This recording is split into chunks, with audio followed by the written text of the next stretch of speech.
Assalamualaikum warahmatullahi wabarakatuh. Waalaikumsalam warahmatullahi wabarakatuh. Selamat siang anak-anak. Yang Pak. Gimana kabarnya hari ini? Alhamdulillah baik. Alhamdulillah baik ya.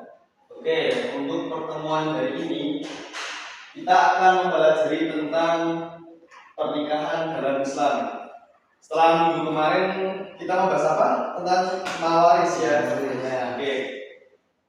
Setelah minggu kemarin sudah membahas tentang mawaris dan hari ini kita akan membahas tentang pernikahan dalam Islam.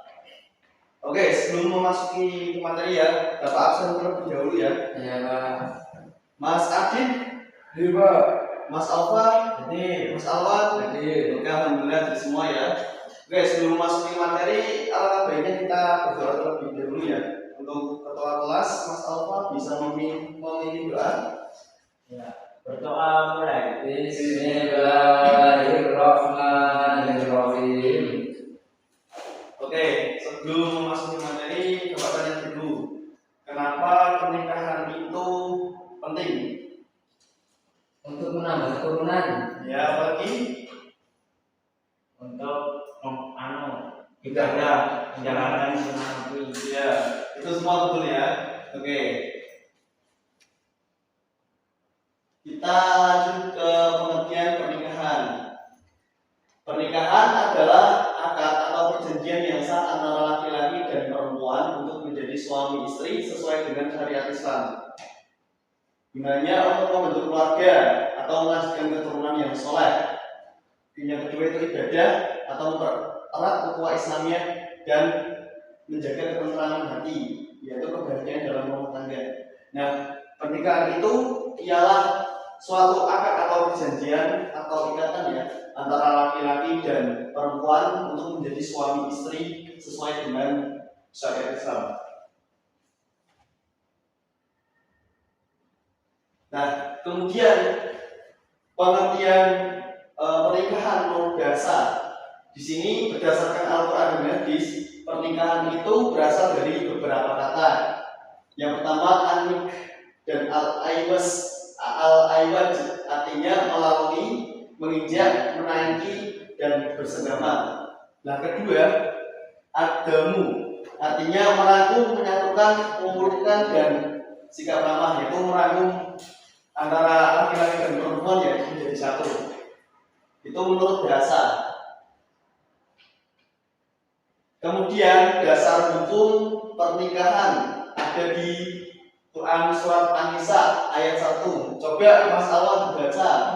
Ya, dasar hukum pernikahan, wahai manusia, bertakwalah pada Tuhanmu yang telah menciptakan kamu dari diri yang satu, yaitu Adam, dan Allah menciptakan pasangannya Hawa dari dirinya, dan dari keduanya Allah mengembangbiakan laki-laki dan perempuan yang banyak. Quran surat An-Nisa ayat 1. Nah, untuk dasar hukum ini berdasarkan surat An-Nisa ayat 1 ini bahwa dijelaskan intinya itu semua makhluknya Allah itu berpasang-pasangan laki-laki dan perempuan. Dan kodratnya atau fitrahnya manusia yaitu berpasang-pasangan. Kemudian rukun pernikahan, 4 rukun yang harus dipenuhi agar pernikahan itu sah menurut Islam. Jadi pernikahan itu sah apabila memenuhi 4 syarat ini. Coba dibaca Mas Adit. Nah, yang pertama ada calon mempelai dari laki-laki dan perempuan, yang kedua wali dari pihak perempuan, yang kedua wali yang ketiga dari 2 orang saksi menyaksikan akad nikah, yang keempat tidak kabul simbol nikah yang diucapkan. Oke, jadi pernikahan itu harus ada calon mempelai laki-laki dan perempuan. Jika tidak ada, misalkan mau menikah nih, tapi tidak ada salah satu calon, misalkan adanya hanya laki-laki saja, itu tidak sah, ataupun hanya itu perempuan saja, harus disatukan, ada calon mempelai dan ada calon mempelai laki-laki dan ada calon mempelai perempuan. Kemudian wali dari pihak perempuan. Kalau perempuan itu harus ada walinya, artinya harus ada yang menikahkan. Yang di sini diutamakan ayah kandung. apabila tidak bisa, ada wali-wali yang mewakili seterusnya, gitu ya. Itu hanya untuk berlaku untuk wali dari pihak perempuan. Untuk laki-laki itu tidak wajib menggunakan wali. Kemudian ada 2 orang saksi. Nah, untuk pernikahan itu ijab qabul itu minimal ada 2 orang saksi untuk menjadi saksi dalam akad nikah. Harus ada 2 orang atau lebih, ya. Kemudian ijab qabul sigot yang nikah yang diucapkan. Jadi pernikahan itu apabila ijab qabulnya itu diucapkan, tidak boleh dalam hati. Dia anak ya. Oke, kemudian ada hukum pernikahan. Hukum pernikahan itu bisa berubah-ubah sesuai keadaan seseorang. Coba dibaca Mas Alfa. Yang pertama, Hukum pernikahan wajib, mampu dan khawatir terjerumus zina. kemudian Sunnah apabila mampu dan ingin menikah. Terus mubah apabila tidak ada dorongan maupun larangan. Terus makruh apabila belum mampu memenuhi kewajiban keluarga. Dan terakhir haram apabila jika berniat menyakiti pasangan. Nah, di sini ada 5 kriteria hukum pernikahan. Hukum pernikahan itu bisa berubah-ubah ya, anak ya. Yang pertama itu wajib apabila itu orang itu mampu dan khawatir jika terjerumus zina. Apabila orang itu kalau tidak menikah dia akan berzina, itu hukumnya wajib untuk menikah. Kemudian sunnah itu apabila orang itu mampu. Artinya mampu itu mampu dalam fisik, mampu dalam finansial, dan mampu dalam agama. Dan orang itu ingin menikah, itu hukumnya sunnah. Kemudian mubah itu boleh ya, tidak ada dorongan maupun larangan. Kalau kita ingin nikah dan sekiranya kita nikah itu tidak apa-apa atau tidak ada larangan, ya kita hukumnya berarti mubah. Kemudian makruh. Nah, untuk makruh ini apabila belum mampu memenuhi kewajiban keluarga. Jadi ada orang nih ingin nikah tetapi belum mampu untuk menghidupi keluarganya atau belum mampu secara finansial, secara fisik itu belum mampu untuk menjadi seorang suami istri, itu hukumnya makruh.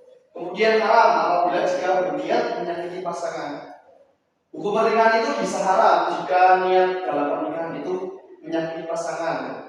Seperti halnya ada seorang laki-laki yang menikahi perempuan, niatnya hanya ingin membalas dendam, ingin membunuh ataupun intinya berbuat jelek kepada pasangannya, itu pernikahannya hukumnya haram karena ingin menyakiti pasangan. Oke, kemudian kita memasuki tujuan pernikahan. Tujuan pernikahan di sini ada 6 ya, anak-anak ya. Yang pertama itu melaksanakan perintah Allah. Karena tadi sudah diperintahkan dalam surat An-Nisa ayat 1, maka tujuan pernikahan yaitu melaksanakan perintah Allah. Kemudian menghindari perbuatan zina. Pernikahan itu menghindari perbuatan zina, karena kalau setelah menikah itu suami istri malah dapat pahala ya, bukan dosa ya. Itu menghindari zina. Kemudian melahirkan keturunan yang soleh. Tujuan pernikahan juga tujuannya adalah untuk melahirkan anak-anak yang soleh dan soleh-solehah. Kemudian menjaga kehormatan diri. Yang kelima, menjadi keluarga yang sakinah, mawaddah dan warahmah. Kemudian menjaga keturunan atau hifz an-nasl. Kemudian ada hikmah pernikahan.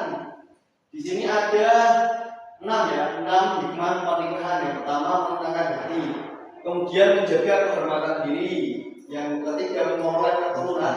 Yang kelima membangun keluarga harmonis. Yang kelima mempererat silaturahmi, dan yang kelima menjaga ketertiban masyarakat. Oke, kita baca bareng-bareng ya, anak ya. Kesimpulannya, Yuk kita baca yuk kesimpulannya. Pernikahan dalam Islam merupakan ibadah yang disyariatkan oleh Allah SWT untuk memperbanyak sempurna keabsahan ditentukan oleh terpenuhinya rukun dan syarat akikah, tanggung jawab pelaksanaan dengan penuh tanggung jawab, manfaat kehormatan terjaga, keturunan baik, hubungan sosial kuat. Oke, karena waktunya sudah habis, kita cukupkan pembelajaran hari ini ya anak-anak ya. Saya minta untuk kalian mengerjakan LKS halaman 62 sampai 64. Ya, Yang pilihan itu ya. Nanti bisa dikumpulkan di meja Bapak minggu depan. Ya. Oke, mungkin itu saja pembelajaran hari ini. Kita cukupkan. Silakan ketua kelas bisa memimpin doa. Mas Alfa. Ya, berdoa mulai. Bismillahirrahmanirrahim.